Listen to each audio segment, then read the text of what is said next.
Hello, everyone, and welcome to Mythology and Final Fantasy, the panel about mythology and Final Fantasy. This is a panel I've been running for a long time. This is the newest iteration of the panel. But first, a little bit about myself. My name is Jared. I am a cosplayer. I am a Disney Bounder type person. I am a Final Fantasy fan since the original game on the NES. Yes, I am old enough to have played that. And while I haven't done the all black belt challenge or all white mage challenge, it is on my list of things to do. My favorite game in the franchise is Final Fantasy VI, though currently I'm replaying the original Final Fantasy VII. But I've played most of the games at this point and beaten almost all of them.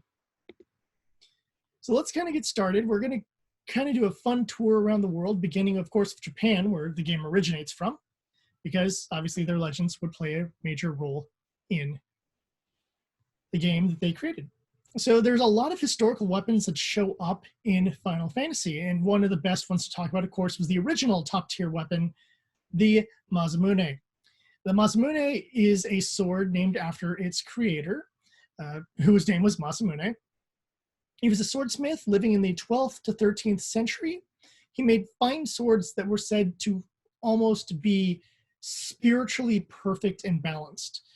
Stories go on and say you could put the sword into a raging river and the water would start flowing around the sword as if it had not even made a ripple, like as if just the sword was one with nature. Interestingly enough, the creator of our next sword is said to be his rival, except for he lived in the 14th to 15th century, so good 100 plus years between the two of them, and that is Muramasa.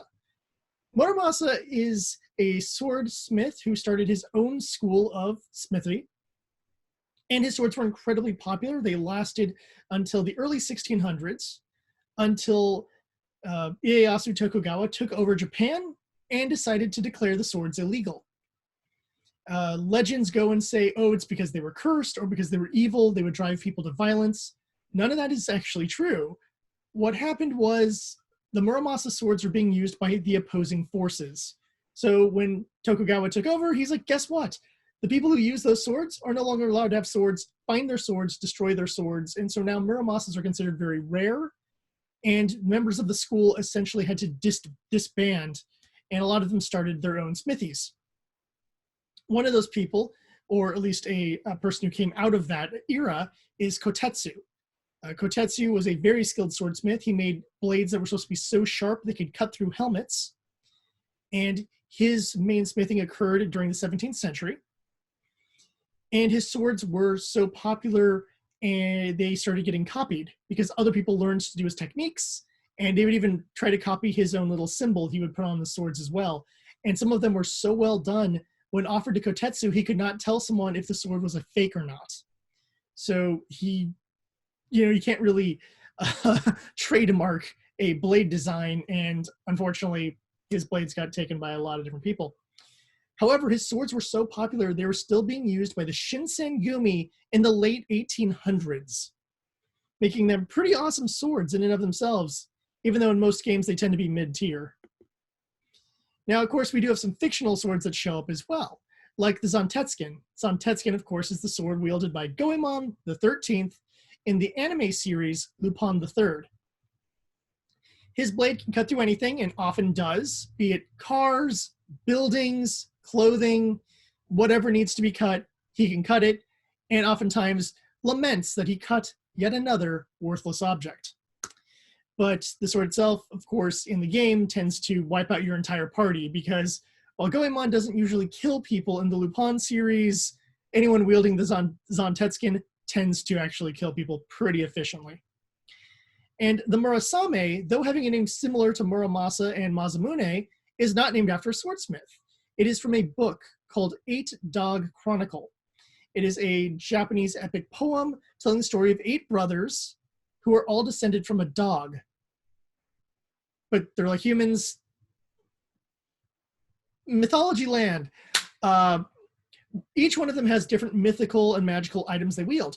The Murasame is a sword that is supposedly made out of ice, and swinging it can release water, a cool breeze, and other such things. The most impressive part about the sword is, in the story, there is a wildfire And the brother who wields the sword pulls it out, does one swing of it, and douses an entire wildfire. Being a person who spent a lot of his life in California, I really wish we had access to this sword. It would make life a lot easier. Now, there's a few that kind of come from more of mythology instead of fiction. The Genji gear, the Genji sword, the Genji armor, the Genji glove, the Genji shield, etc., all come from a group of families, a clan, called the Miyamoto clan. The Miyamoto clan are people who are descended of the emperor but have no right to the throne. Oftentimes, they're the children of concubines. While that does make them at least a little bit impressive, what's most impressive is the sheer amount of mythology built around this clan. These warriors were capable of fighting Oni, dragons, yokai, armies by themselves. So the Genji equipment is a referential to these legendary warriors in Japan who for centuries protected it from threats both physical and metaphysical. And people of that clan still exist to this day. Yoichi's bow is named after an archer who, according to a story, was pinpoint perfect with every shot he took. He was a mounted archer, so he could ride around on his horse and still hit moving targets without any trouble. And one of the most impressive feats he supposedly did was there was a group of ships coming to invade Japan. They had fan shields to deflect arrows so that their troops could then get on shore and, wreak havoc. And he was such a good archer that he could fire an arrow and shatter those shields. So while Yoichi's bow is just a bow, it takes its name from a person whose exploits were likely exaggerated just a little bit, and therefore ends up in our mythology section instead of our historical section. There are some interesting animals that are part here. The image you see here is a pangolin. It is an endangered species. It is being hunted and killed for medicinal purposes, which is very upsetting because there's nothing medicinal about it. It is just an animal. But if you've ever wondered about the kirin, or as the Chinese would call it, the quilin, it is a creature that is supposed to be part dragon and part fox. If you look at the pangolin, is my theory that this is what they were talking about. The body of it looks like it has scales, and its long snout could seem fox-like, and its 4 legs, a little baby on its back. And there is a story about a Chinese emperor who claimed to have caught one, and with it, the luck that it brought gave him great victories. And that's the reason I had to figure out what a pangolin is, because if an emperor claimed to have caught one, or not pangolin, excuse me, what a kirin or quilin is, because if an emperor claims to have caught one, it has to be a real animal of some sort, and this is the closest I could come to.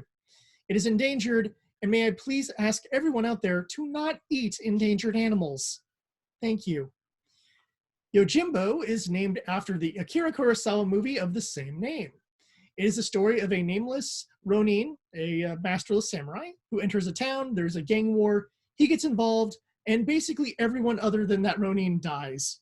It's a really good movie. It was recreated in America as The Man with No Name, a Western. And that's also a pretty good movie too. But since we're talking about the Japanese, definitely go check out Yojimbo. And most Akira Kurosawa movies, they're actually really good. And the stunt work in it is excellent for the time. It is very clear that many of the actors were trained sword fighters. The Chocobo and the Cactar have their own slides because they're that popular of characters. So the Chocobo right here actually took its name from the Chocoball, or as the Japanese might pronounce it, Chocobaru, or Chocobo, candy. It is a candy I've wanted to try. The little bird on there has a little speech bubble, and he says, "Wark," which is the line that the Chocobos say. And I've never had this candy. I've searched Little Tokyo, I've searched conventions, and I have not found it yet. Someday I will have Chocoballs, and if possible, I will bring them to future panels and give away an unopened box as a prize for trivia or something. I promise, because I need to know what the candy that the Chocobo is named after comes from. And this is one of my favorites. Cactar is one of my favorite summons or enemies. He's always fun. He's adorable, and he's named after the Haniwa statues. And these are little decorative statues people would have in their homes, and they basically took that concept and design and turned it into a cactus for some reason. It is not based off a yokai or anything like that. And I just found it really fun and interesting that these little statue things were the basis for cacti. Now we're going to go to Europe, and I know a lot of people know a lot of European legends. It tends to get taught in schools and what have you, but here's some fun ones you might not know, and maybe you can learn a little bit more about things you thought you knew. So there are a lot of cool weapons that come out of European mythology, but one of the ones that tends to get overlooked is the caliburn, or as it was originally translated in the Final Fantasy games to the United States, Excalibur. Caliburn is the sword and the stone you might know from the Arthurian legend. Most retellings conflate it with Excalibur, but they're actually two different weapons. Depending on the telling of the story, the caliburn was either Uther Pendragon's sword, Arthur's father, or a ceremonial sword that was not meant for combat. And oftentimes the sword is broken relatively early on into Arthur's tenure as king before Merlin takes him out to the Lake of Avalon and he receives the Excalibur from the Lady of the Lake, the indestructible holy sword that helped make him such a great king. The Gungnir is from Norse mythology. It is a spear created by the dwarves, and Loki, those of you who are familiar with the Marvel movies might be familiar with the character. He is very similar in Greek myth. Basically went up to the dwarves and said, I want that spear. They said, no, we're forging this for our king. And he's like, oh, that's really, what's that?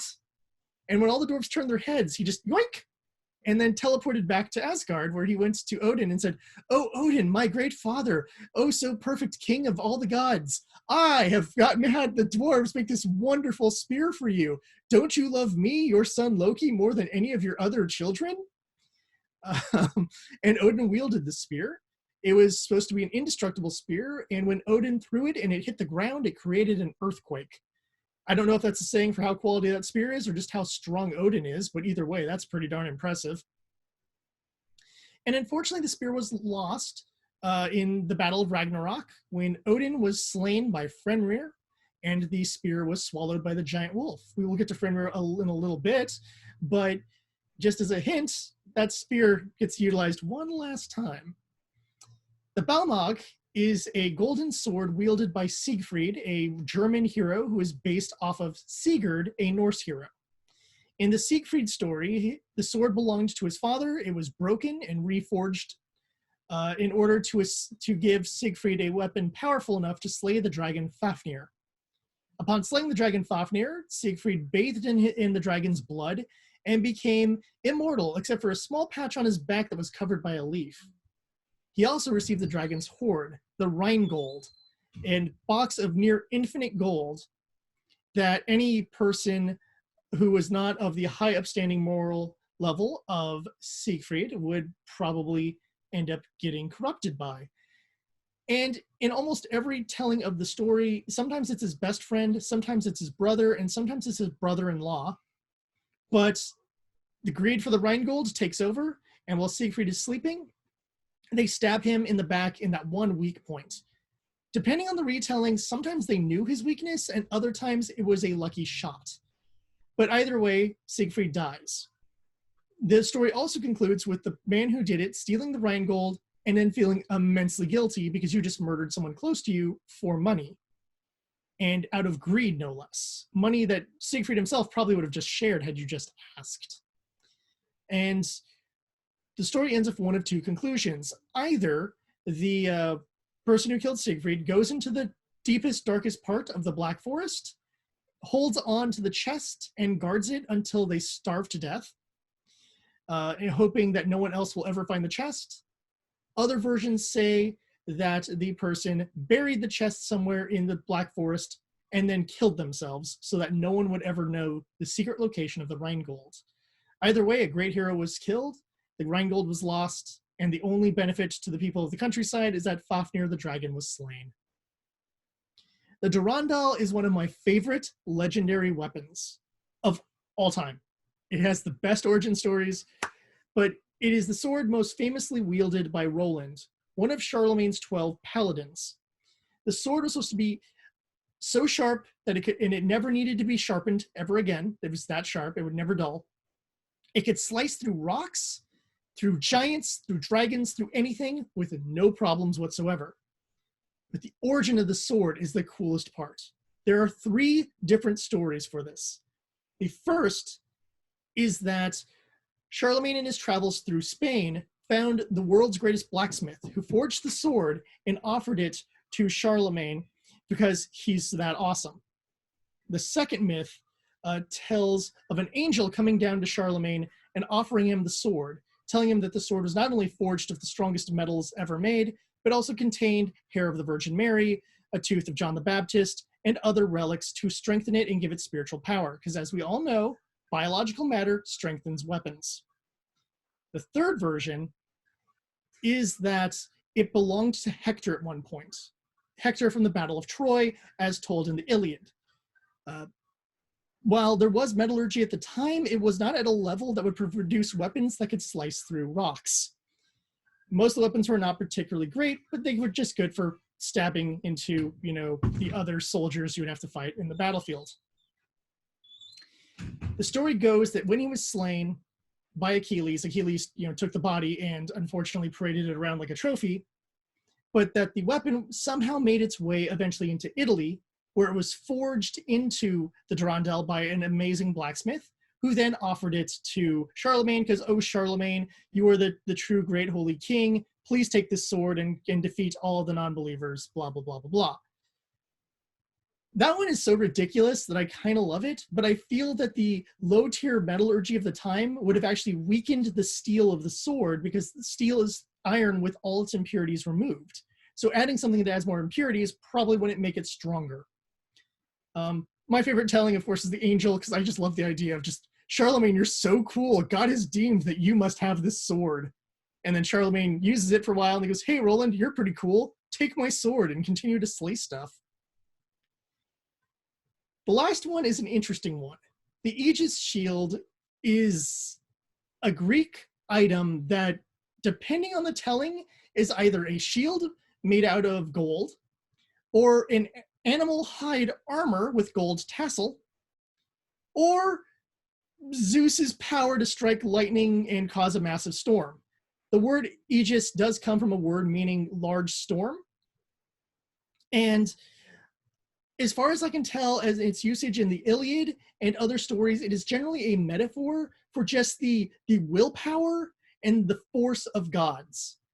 The Aegis shield itself can be seen in paintings and statues of Zeus, his daughter Athena, and his son Apollo. If you've ever seen a picture of Athena holding a shield of her hand in the air, usually with Nike, the god of victory, in her hand, that shield is the Aegis shield. It has no real story behind it other than this vague item created by Hephaestus, god of the forge, to give strength to whatever god happens to wield it, and it seems to just get passed around amongst the highest level of the gods for various reasons. And is referenced a lot in the Iliad, to a point that I'm under the belief that it is more a metaphor than it is an actual item. Or potentially, Hephaestus made multiple Aegis items for various gods. I mean, he is a forge master, he may as well make as much cool stuff as he can. Speaking of materials to make weapons, we have 2 really interesting ones here. The first is orichalcum. Orichalcum is the legendary gold of Atlantis. It is supposed to have either spiritual power or like overflowing energy. Different stories tell it different ways, but this metal was allowed them to have their advanced civilization and advanced technology. Here's the fun fact about orichalcum. Did you know a ship was found off the shores of Sicily, sunken underwater, of course, and in it there was a chest featuring a gold-looking coin that had symbology on it that was not of any known origin. When they cleaned off the coins, they realized it came from some kingdom that obviously no longer exists, and people believed this to be orichalcum because of the coloration was the brownish gold color that orichalcum is generally described as. Unfortunately, when they did a test on it to see what it was made out of, it was made out of a copper-zinc hybrid. So it might look really shiny and nice, but its value and its usage to make a weapon, not that great. But the legend of the metal of Atlantis will always be there and influence a mythology and other types of storytelling because of this unique metal that supposedly made this great civilization. Mithril, on the other hand, comes from a very esoteric book series called Lord of the Rings by J.R.R. Tolkien. If you're not familiar with this book, they made like a independent film, I don't know, maybe 6 of them, some time ago. I think they won Oscars, so they're probably for like the hoity-toity crowd, but I don't know. If you have the chance, watch the Lord of the Rings movies. I hear they're good. I don't know. Or read the books. I don't know. I have no familiarity with either of those things. Obviously, someone who loves mythology would never have ever read Tolkien in their life. I stole that joke. Okay. Or I crack myself up like a weirdo. Let's get into some cool monsters from European myths. The first is the Kraken. The Kraken tends to be mistakenly attributed to the Greeks, but it is not. It is actually to the people of the North Sea, both Greenland, the Scandinavian countries, and possibly to an extent Iceland. Because when the sailors would go out, they'd see these giant squids, and they are real animals. There are real giant squids out there. And since sailing was very, very dangerous in the old times, a lot of boats would disappear, and sailors would look down and see those giant squids and go, those giant squids did it. My friend went out on his boat, and that giant squid slipped up, grabbed his boat, crushed it, and brought it underwater and ate all the people on board. And that is the legend of the Kraken. That when you see these giant squids, you don't mess with them. You just keep going. You don't want them to get angry and trash your boat and eat your crew. Here's the funny thing about giant squids. They do not attack ships. And I've never really heard of them ever attacking humans. I'm sure they might eat a human if a human sunk to the bottom of the ocean just because it was there. But they do not go out and attack people like they do in 20,000 Leagues Under the Sea or any other stories about giant squids attacking ships. So if you're sailing in the North Sea, don't worry, there are no giant squids coming after you. Kate Sith, which, okay, is technically Kate Sheath, I believe is the proper Gaelic pronunciation, is a black cat, usually with a white spot on the chest or on the neck. And it is a witch as well, who can metamorphose between the two shapes. This cat brings bad luck, and this cat tends to appear if someone is close to death to steal away their life force, that which may live longer. However, these witches cannot transform more than a handful of times. If they do so, they will just be stuck in their cat form forever. I like the cheerful Scottish one they have in Final Fantasy VII just a slight bit more, in my opinion. But I don't know, having a wife who was like a witch who could transform into a cat seems pretty cool to me. It'd be helpful for, could live in a smaller apartment. The Dullahan is a being of myth who actually came over to America. The Dullahan is a spectral rider of a horse or a chariot, has a bone whip, and can outrun anything. In fact, the Dullahan moves so fast, bushes and trees can possibly even light on fire from the sheer amount of speed of movement. If a Dullahan comes by your house when you are sick, he will steal your soul away and kill you. And the only way to stop a Dullahan in its tracks is to lay gold on the ground and wait till dawn for the Dullahan to fade away. You cannot destroy a Dullahan. You should not fight a Dullahan, and if you do, your soul will be stolen, and your bones might even be used to add to its collection on its chariot. However, there is an American Dullahan. It is the Headless Horseman of Sleepy Hollow. It is a very similar type story of an undead horseman, travels down a specific road, and kills anyone it comes across. It is a metamorphosis of the story, of course, but it shows you how stories can kind of travel from one country to another and change and metamorphose to join in the culture of that country. The Sylph doesn't come from mythology at all. The Sylph comes from an alchemist and one of the earliest physicians of more of a modern style, Paracelsus von Hohenheim.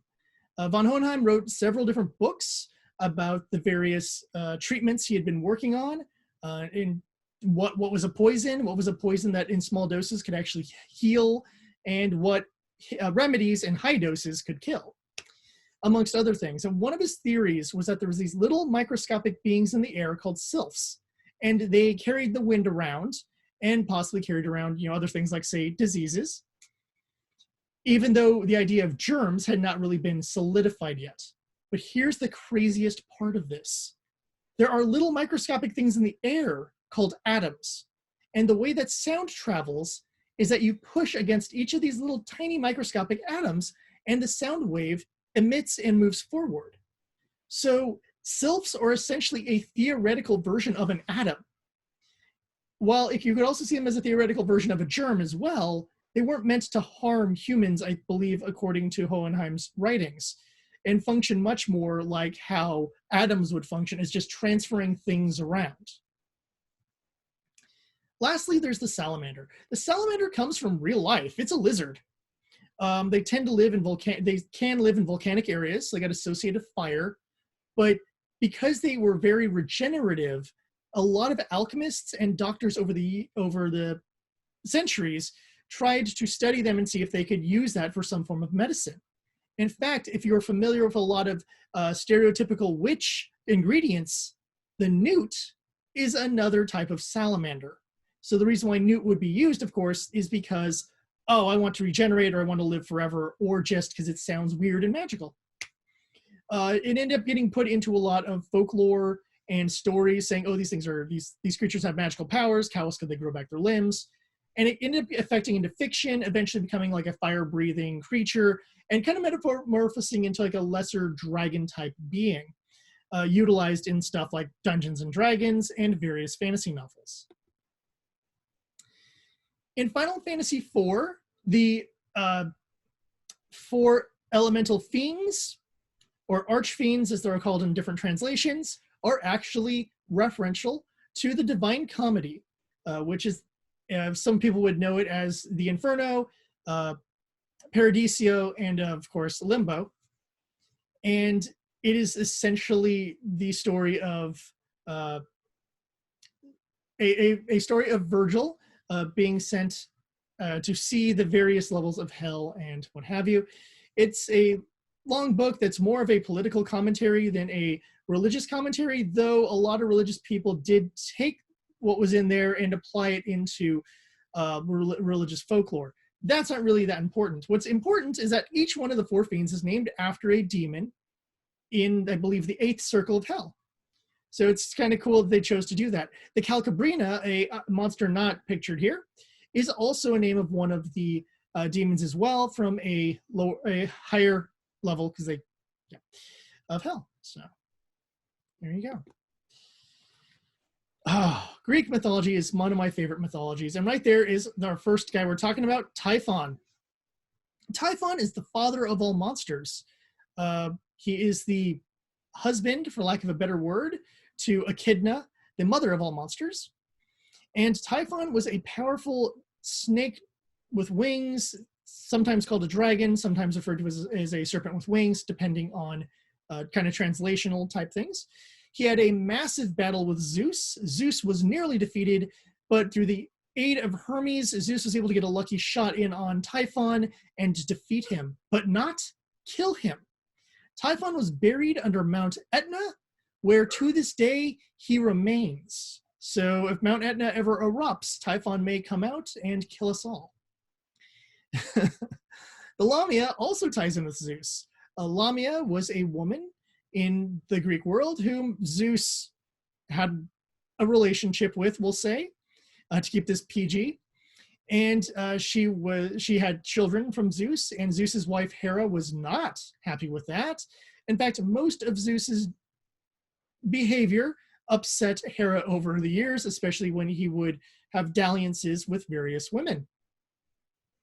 So Hera had her children killed and forced her to feel infinite sorrow, that if she closed her eyes, all she would see is her dead children. She wouldn't be able to sleep. She wouldn't be able to have peace of mind ever. Zeus, as a atonement for this, gave her the ability to pull her eyes out of her head, and so that she could get rid of the visions of her dead children. Yay! What's most interesting with the Lamia is that she became a bit of a boogeyman. The idea that if you're a bad child, she would kidnap you and make you one of her children, but the curse would remain and you would die in the hands of Lamia. So there are many other cultures that have had various myths and stories about these monster women who will come out and steal children, and that is the Greek version.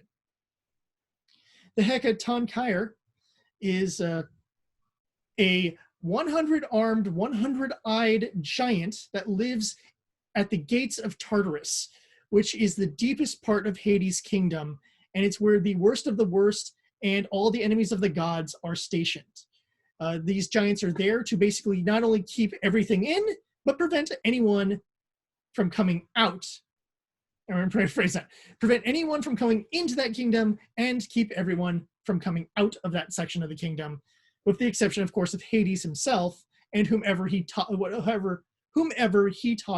into that area of his kingdom. Medusa, I think, is one of the most misunderstood persons in Greek mythology, because the story's been told a lot of ways and a lot of different ways that cut out a lot of the important parts of her story. Personally, I see her as a tragic heroine. Medusa was the head priestess of Athena's temple. She was supposed to be breathtakingly beautiful, and she did her duties very diligently. Unfortunately, one time Athena was away, and Poseidon showed up and fell in love with her. So he essentially just stole her away from the temple.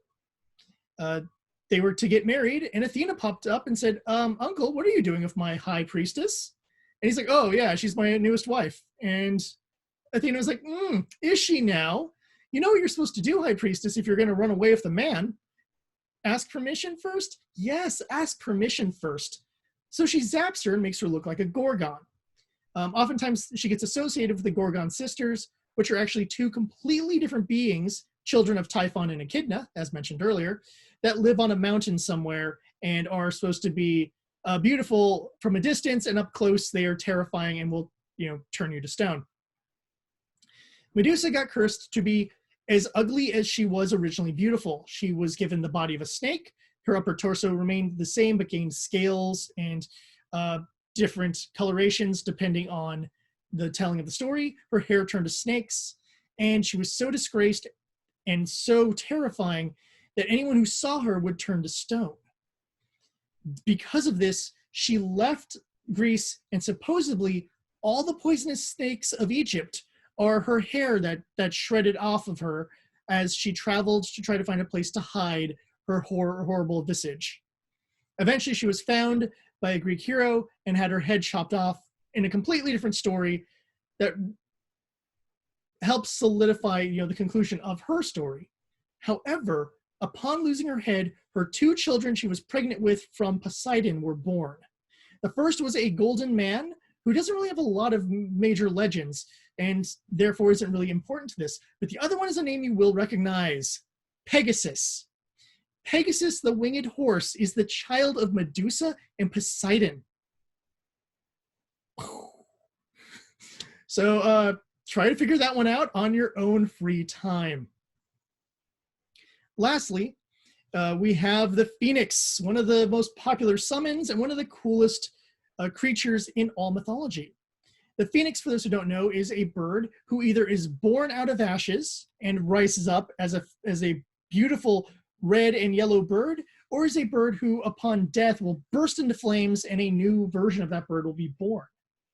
Depending on the telling of the story, it is either a beautiful red and yellow bird, as I said earlier, or it is a bird of almost every color you can imagine. Think something closer to a peacock in terms of coloration. Interestingly enough, there is a bird that's similar in Egyptian mythology and dates back to the 5th century BC. However, whether that is the legend that inspired the Phoenix, or these were two different legends that built up at near the same time, as there was a lot of trade between Greece and Egypt, is hard to say. But here's a more interesting note. There are analogs to the Phoenix in Russian folklore, Bulgarian folklore, Chinese folklore, Japanese folklore, Indian folklore, and Taiwanese folklore. So either this story carried far and wide, or there was something that a lot of different people saw that gave them this idea for a bird that represents a cycle of life and death. My personal theory either comes from places that had large forests, because if a forest fire happens, you will see a lot of the birds scatter everywhere, and it could be misinterpreted by someone of an ancient culture to think that, oh, that the birds were born from that flame. Alternatively, if you look at the sun, you can sometimes see birds flying towards the horizon and then they disappear. There could have also been a belief that they flew into the sun, were burned, and then the next day they saw more birds. So obviously they came back alive through the power of the sun. Regardless, the phoenix does tend to be represented with fire, the sun, and the cycle of death and rebirth. In the Norse, we have only a handful of things that have been really referenced that I think are of note. The first, of course, is Ragnarok, the twilight of the gods, the end times. This is when every enemy of the gods, including Loki and his children, Hel, goddess of death, Fenrir, a giant wolf whose mouth is so large that it can hit the top of the heavens and the bottom of earth. Excuse me, and Jungmundir, the world serpent, a serpent so large it is the size of our planet, basically, or the circumference, rather. During this time, the gods battle against all their enemies. As I mentioned earlier, Odin was slain, and his son Vior ends up going into the mouth of Fenrir, the giant wolf, finds that the Gungnir is still kind of lodged in his throat, pulls it out, and stabs it into Fenrir's heart, killing the giant dog wolf creature once and for all. Unfortunately, Fenrir had already eaten the sun and the moon, so, not great. Thor, you might recognize him from some movie series. He's very similar in the Norse myth. Battles Jungmundir, the world snake, and they battle for literally days on end until they both die from exhaustion. Most tellings say that Thor is the one to drop second, that Jungmundir falls from exhaustion and dies, and Thor says, for victory, and then collapses himself from exhaustion and wounds. When all is said and done, the entirety of the world will sink under the ocean and then rise up as a beautiful paradise where the surviving gods and surviving humans and those who fought on the side of the gods will be able to live in a beautiful, harmonious world for eternity. Yay! Let's get depressed with Brunhilde. Brunhilde is a Valkyrie. The Valkyrie are shield maidens of the Norse gods. They are oftentimes, if not all, the daughters of Odin. And their job is to take the glorious heroes who die in battle and take their souls up to Asgard, the kingdom of the gods. But sometimes they will be sent down to relay messages or to give strength to a side in battle. Odin sided with a certain kingdom during a war in the ancient times, and he sent Brunhilde, one of his Valkyrie, down there to support them. But when she came to Earth, she discovered that that kingdom was kind of in the wrong, so she sided with the other kingdom. Odin did not like this, so he cursed her to become mortal, took away all her powers, locked her in a tower that is surrounded by thorny brambles and flames. Along comes the great hero Sigurd. As I mentioned earlier when I talked about Siegfried, this is basically his basis. But as they don't have any of the Norse gods, this part of the story is never told, and the story ends with the dragon. In Sigurd's story, he comes across the tower, and like any great hero, he goes, "There's a tower. I'm going to go climb it." Fights his way past the brambles, survives the blazing flames, climbs the tower and faces its traps, and finds a beautiful woman sleeping on the bed. And he goes up to her and he does what any rational person would do, strips her of her clothes. And that wakes her up, because stripping away her armor and her clothing is essentially removing the last vestige of her as a Valkyrie. She wakes up, falls instantly in love with him, because that's how this works. And he goes, "You are so beautiful, and I will make you my bride. But first, I need to go and finish the quest I was currently on. If you could just stay in this tower, I promise I'll come back for you." Never, ever say that.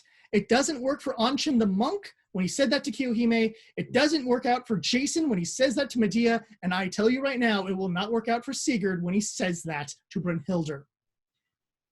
He climbs down the tower, he finishes his quest and saves the kingdom he was sent to save in the first place, and the Queen of the Kingdom says, "Oh my, Sigurd, you're so great. You should marry my daughter." And he's like, no, I already have a lady. It's cool. And she goes like, "Oh, all right. Well, could you drink this memory wipe potion?" He's like, "Oh, sure. Wait, what? Wait, what am I doing here? Who am I?" And it's like, "Yeah, you're the guy, you're the great hero who's going to marry my daughter." He's like, "I guess I am." But before he drank that potion, he had told the story to, well, the man who would become his brother-in-law. So he's like, "Oh, I heard there's this tower. You're a brave hero. Rescue the woman, but pretend you're me so she falls in love with me." And he goes like, "Yeah, seems legit." Climbs the tower, rescues Brunhilde, climbs down the tower with her, all the time disguised as his brother-in-law, and hands her to her brother-in-law so that they can get married. Here's the thing. Sigurd got his memory wiped. Brunhilde did not. Now she sees the man she loves with another woman, and also learns that he manipulated her into marrying a man she doesn't actually love.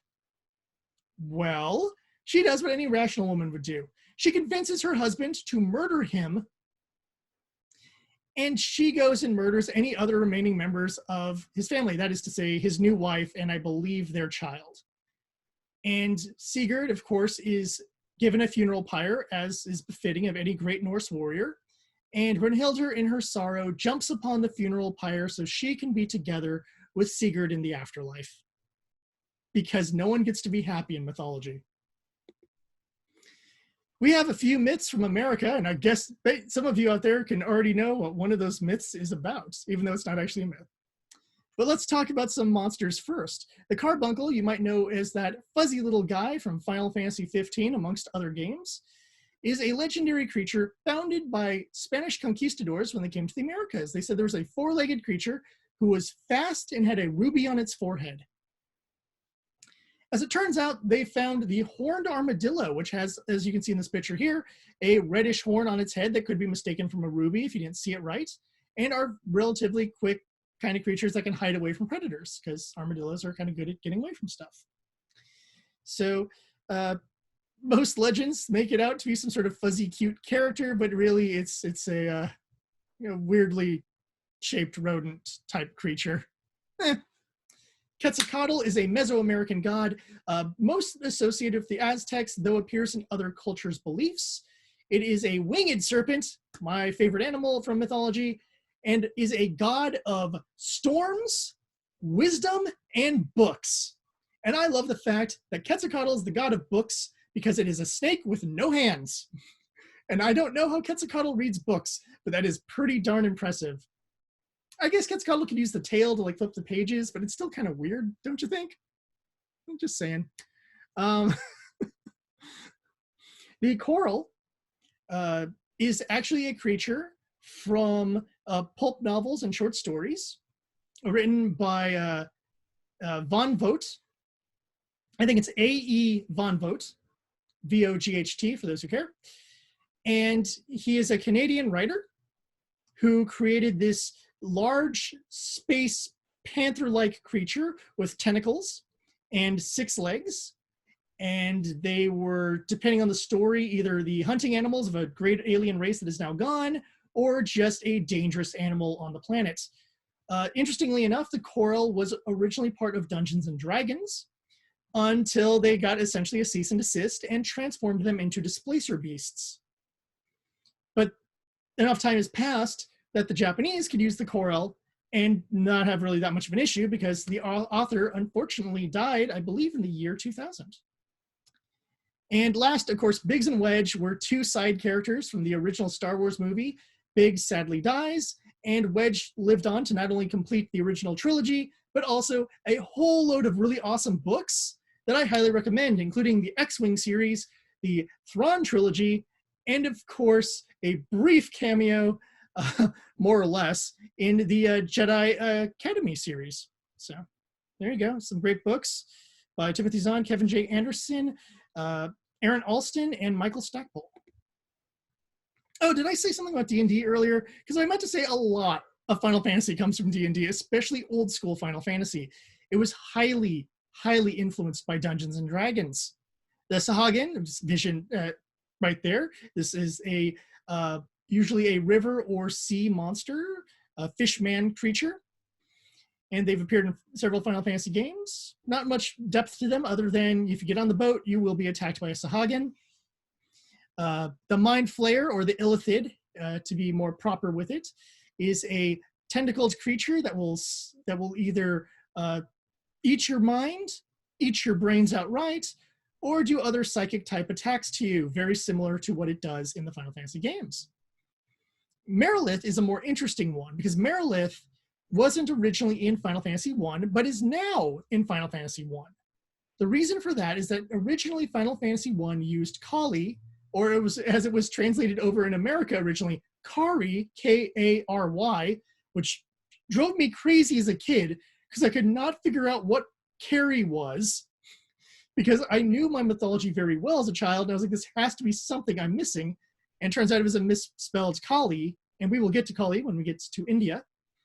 But people in India were not happy having one of their major gods being viewed as an evil monster of destruction. So in later editions of the game, they changed Kali to Merilith, which is a woman-type monster with a snake tail, multiple arms, and is generally evil and destructive. So it worked very well. They were able to keep the multiple arms and just add a snake tail and kind of make it look about right. And lastly, there's Lich. Lich has an interesting story in and of itself. Lich is an Old English term just meaning dead. The gates to many cemeteries are referred to Lich gates. If you're going to old school kind of cemeteries that have the big, huge gates, you may have seen them in various movies. Those are Lich gates. The name eventually got utilized to just represent undead creatures in the 1920s, 1930s, 1940s pulp novel era of sword and sandals type things. Where we're talking Conan and John Carter, those kind of guys. The big muscle dudes who got to fight various monsters with very limited magic. If they took on an undead, it was oftentimes called a Lich. It made its way into Dungeons and Dragons when Gary Gygax, co-creator of Dungeons and Dragons, went to a play called Sword of the Sorcerer, and in it there was an undead sorcerer called the Lich. And he's like, that's awesome, I'm stealing that from my game. And put the Lich in there, made it an undead sorcerer, and since then, Liches have been undead sorcerers. Well, at least in the gaming side of things. We have a few legends from a couple other worlds, and we are running low on time, so I'm going to try to get through these as quickly as possible. India, as I mentioned earlier, there's a lot of cool India things that did make its way into Final Fantasy. Ladies first, of course, we go with Lakshmi. Lakshmi is the wife of Vishnu, I believe. She represents many different things, including beauty, fertility, light, luck, wealth, and protection, and probably a couple of other things. She is oftentimes envisioned as a beautiful woman, just as she is in the paintings in which she appears in the Final Fantasy series. Rama, or Ramu, as I always pronounced it for years, but supposedly it's pronounced Rama, is named after the legendary hero Rama, who went on a quest to defeat the demon who's captured his beloved Sita. I believe the story is called the Ramavishta, if I'm not mistaken. Sorry if I got that wrong. And yeah, legendary warrior. Has nothing to do with lightning at all. Interestingly enough, originally the summon was called Indra, and Indra is the Indian god of lightning. So I wonder if they changed that when they changed Kali to make it, kind of a misspelling of the hero Rama. But interestingly enough, Lakshmi shows up in 6, and no one had a problem with it, so who knows? Shiva is not female in the Indian beliefs, the Hindu beliefs rather. Shiva is the god of creation and destruction, oftentimes viewed with having something like the flame of life or something like that in one hand, and like a drum of destruction in the other hand. The blue color to Shiva comes from breathing in a miasma that was going to destroy the planet, and thus that miasma is within this god and is able to be restrained because of godlike powers. Interestingly enough, Shiva has incarnated as a female and has been associated with the Himalayas, which could explain the female breathing ice and bringing ice powers upon people and turning into a motorcycle for reasons. But personally, I think they thought the name was cool and then created an ice creature around that. who's to say, but either way, that is the true story of Shiva. Kali is the consort of Shiva. Kali is the goddess of death, time, and war, and is not considered an evil god, is actually considered a very important god because the Hindu have a reincarnation system in their beliefs. And therefore, death is not an evil thing to be feared, but merely a transition into your next life. And so the balance of Kali and Shiva, of destruction and rebirth, of life and death, is very, very important to their beliefs. And their union is very representative of their cycle system. And that's one of the reasons why Kali, of course, to be a vicious monster, is considered kind of incredibly offensive. Garuda, speaking of vicious monsters, is a bird, either a giant bird who Vishnu rides while traveling around the world, or a humanoid with giant bird wings who is the guardian protector of the Indian subcontinent of Asia. So generally considered something of good, something of luck and protection, and turned into one of the most annoying bosses of Final Fantasy III. In the Middle East, we have a lot of different beliefs and stories. The Ifrit is part of a group of demon-like creatures called Jinn. The genie, you might know of, is also one of those creatures. The Ifrit represents revenge and anger. It has fire for blood, but it is not immortal. You can actually slay these things, but if you cut them, their fire blood will spray on you. I don't recommend doing that. The Ifrit itself is, the design in game is very similar to what you would see as the design in other media. I'm going to have to try to get through some of these a little bit quick. Tiamat is the queen of all monsters in original Babylonian myths. She was also the mother of the gods, but eventually the gods turned on their parents, killed her husband, and she gave birth to all the monsters, especially dragons, and is eventually slain by the god of thunder, Marduk. Tiamat is also the goddess of evil dragons in Dungeons and Dragons. Bahamut is a minor part of Old Babylonian myth. As part of there's a giant whale. On top of the giant whale is a giant ox. On top of the giant ox is a giant dragon named Bahamut, holding up a mountain of rubies. On top of that is an angel who is holding up all of reality and the earth. Bahamut was also the name of the god of good dragons, or king of good dragons, in Dungeons and Dragons. So the polar opposite of Tiamat, which is more likely where they got it for the game. Gilgamesh is the first epic hero. He was as far as we can tell, real person, a real king. He ruled over Babylon. His stories are numerous, including going to the underworld and coming back with no problems. And most importantly, he had one friend named Enkidu. Enkidu was created by the gods out of clay, took on both the traits of males and females because he was not created to really be a standard human. And I will use he for Enkidu, though it's technically inaccurate, but for brevity's sake. Eventually, Enkidu was sent to go after Gilgamesh and murder Gilgamesh, but he was so inspired by how awesome Gilgamesh was that he's like, let me be your friend. And they traveled together and had adventures. Eventually, Ishtar, the goddess of love, beauty, and wealth, those things always seem to be connected for some reason, eventually went to Gilgamesh and said, oh, great king, I will give you the honor of being my husband. And Gilgamesh said, goddess of beauty, I could do better. And she got angry, summoned forth a giant bull that destroyed a fair amount of the city. Gilgamesh and Enkidu battled the bull, and unfortunately Enkidu died in the process. Gilgamesh realized that his arrogance and his behavior was ill-fitting for a king and would only lead to destruction, so he went and became a benevolent king for the remainder of his life, including melting down all the statues of him to use that material to either buy resources or to use it as building resources to rebuild the town. The Aramen, or Angres Manu, is the spirit of death and destruction in the Zoroastrian beliefs. Zoroastrian is a religion that is very built around the idea of there's an absolute good and absolute evil, and they are always fighting each other. And Angres Manu is one of those forces of destruction and evil. couple quick things out of the Bible here. Leviathan is a giant serpent who will kill anyone who travels the seas. It is oftentimes used as a metaphor and sometimes used as a demon who guards the kingdom of hell. With 2 L's this time, not the Norse one. The behemoth is a giant monster that roams the lands far and wide and will eat anyone who comes too far out from civilization. Both these are obviously metaphors for not traveling too far from the safety of what you know. But interestingly enough, they were also used as metaphors for enemy kingdoms. And according to some beliefs, when the Messiah comes, he will slay both these creatures, and the people of the world shall feast upon them, which to me means Jesus owes us one awesome barbecue.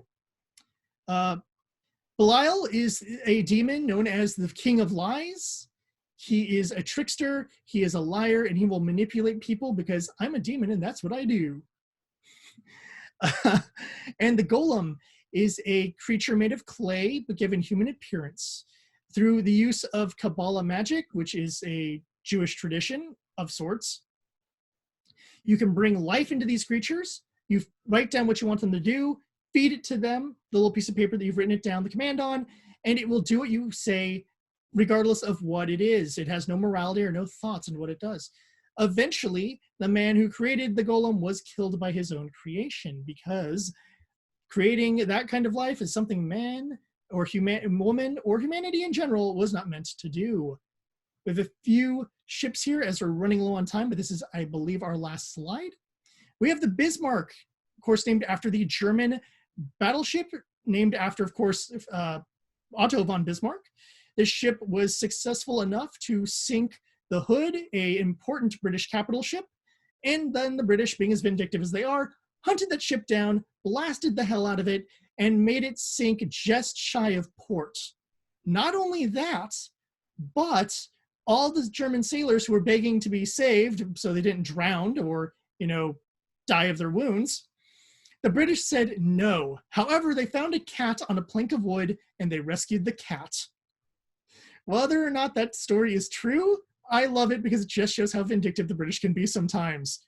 The Enterprise, which you saw in an earlier picture, is the most successful ship of the US Navy during World War II. It is a ship we have had since the Revolutionary War, not the same ship, obviously, but the name.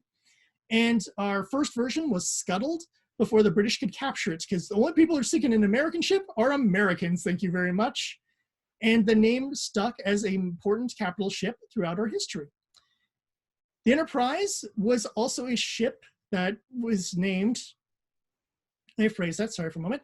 Gene Roddenberry was a naval soldier during World War II, and he named the Enterprise in Star Trek after that Enterprise, the CV-6 from World War II. And it is believed that the Enterprise that they use for certain airships in Final Fantasy is named after one of those two. I'm leaning more towards Star Trek just because I feel that naming it after a ship that kicked some major Japanese butt in World War II, probably not, what you want for your heroes to have if you're a bunch of Japanese people. The Invincible is a British ship that has the worst luck ever.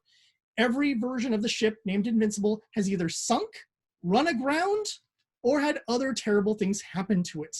Moral of the story is, don't be so hubristic as to name your ship Invincible. And that is our panel. You can, of course, reach me in a lot of different places, including Instagram as Jared the Greek. You can check out my foodie Instagram, Eat the Magic. I also have a YouTube channel associated with that. And most importantly, if you like me talking about fantasy-related stuff or you want to watch people streaming Final Fantasy, I have a Twitch channel I share with my buddy Ramses, and we cover old school games and, of course, D&D, Call of Cthulhu, and other board game live streams. Thank you for joining me, and I hope you have a wonderful rest of your day.